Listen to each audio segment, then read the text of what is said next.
Hello दोस्तों, नमस्कार। मैं मिस्टर सार्थक Yadav, youth motivational speaker and life coach. आप सभी का स्वागत करता हूं अपने यूट्यूब चैनल में। दोस्तों, आज मैं बात करूंगा द पावर ऑफ फोकस की, क्योंकि अगर हमारे जीवन का कोई लक्ष्य ना हो तो हमारा जीवन बेकार है। और बिना टारगेट का जीवन कैसा होता है, बिना लक्ष्य का जीवन बिना पता लिखे लिफाफे के समान होता है, जो कभी भी कहीं पहुंच ही नहीं सकता। तो हम बात करेंगे, एक स्टोरी के माध्यम से आपको समझाएंगे कि कैसे अपने टारगेट को फोकस करें और उसे कैसे अचीव करें। ये कहानी है एक राजा की, जो कि चीन का है, और चीन का बहुत ही बुद्धिमान इंसान जिसका नाम है लाओ त्से। लाओ त्से एक बहुत ही बुद्धिमान आदमी है जो राजा की मदद करता है उसको फोकस तक पहचानने में, उसके फोकस को जानने में।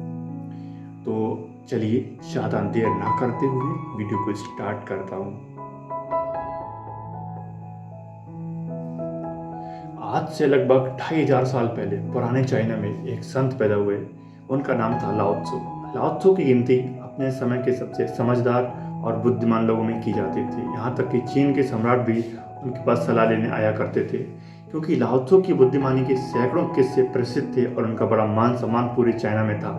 एक ऐसी घटना घटी, सम्राट के दरबार में एक व्यापारी आया जिसके पास 2 फूल थे। इसने सम्राट के सामने एक शर्त रखी, अगर सम्राट पहचान ले इनमें से कौन सा फूल असली है और कौन सा नकली, तो वो ये दोनों फूल सम्राट को भेंट कर देगा और साथ ही अपनी संपत्ति का आधा हिस्सा भी राजकोष में जमा कर देगा।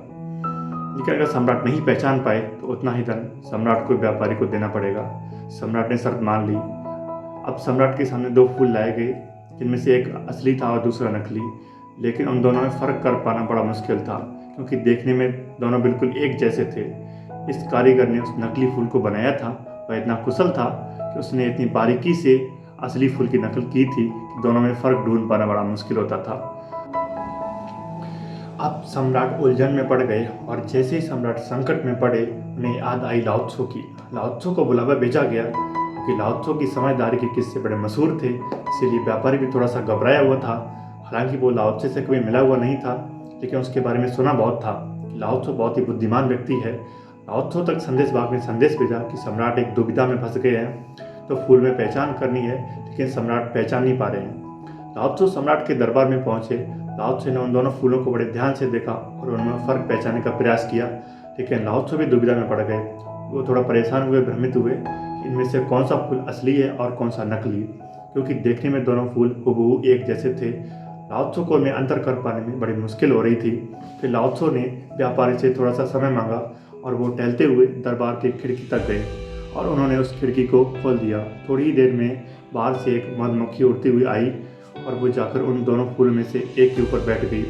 और यह देखकर लाओ त्सु के चेहरे पर एक हल्की सी मुस्कुराहट फैल गई। सम्राट समझ गए कि लाओ त्सु ने इस दुविधा का हल ढूंढ लिया है, असली फूल को पहचान लिया है। कि लाओ त्सु ने कहा कि बाएं हाथ की तरफ रखा हुआ जो फूल है वो असली है और दाहिने हाथ की तरफ रखा हुआ जो फूल है वो नकली है। व्यापारी बड़ा हैरान हुआ, क्योंकि वह कभी कभी बीच बीच में यह भूल जाता था कौन सा फूल असली है और कौन सा नकली। उसे भी याद रखने में बड़ी परेशानी होती थी। उसने आश्चर्यचकित होकर लाओ त्सु से पूछा कि आपने पहचाना कैसे। लाओ त्सु ने कहा कि मनुष्य की आंखों को धोखा दिया जा सकता है, लेकिन इस प्रकृति को ताऊ को धोखा नहीं दिया। प्रकृति को लाओ त्से ताऊ कहते थे। इन फूलों को देखकर इंसान भले ही अपनी आंखों के कारण धोखे में पड़ जाए, लेकिन एक मधुमक्खी को धोखा नहीं दिया जा सकता। मधुमक्खी आकर हमेशा एक असली फूल पर ही बैठेगी। ये थी एक छोटी सी कहानी लाओ त्से की बुद्धिमत्ता के बारे में। यह कहानी में सिखाती है कि अगर हम ध्यान दें तो हमारे आसपास ही बड़ी से बड़ी समस्याओं का समाधान छुपा होता है। सो दोस्तों, आई होप कि ये कहानी आपको बहुत पसंद आई होगी और ये वीडियो आपको अच्छी लगी होगी। सो इसी के साथ मैं आप लोगों से विदा लेता हूँ और अपनी वाणी को विराम देता हूँ। मैं आप लोगों से मिलूंगा फिर से एक नेक्स्ट वीडियो में। तब तक के लिए नमस्कार। जय हिंद, जय भारत। खुश रहिए, स्वस्थ रहिए, मस्त रहिए। All the best.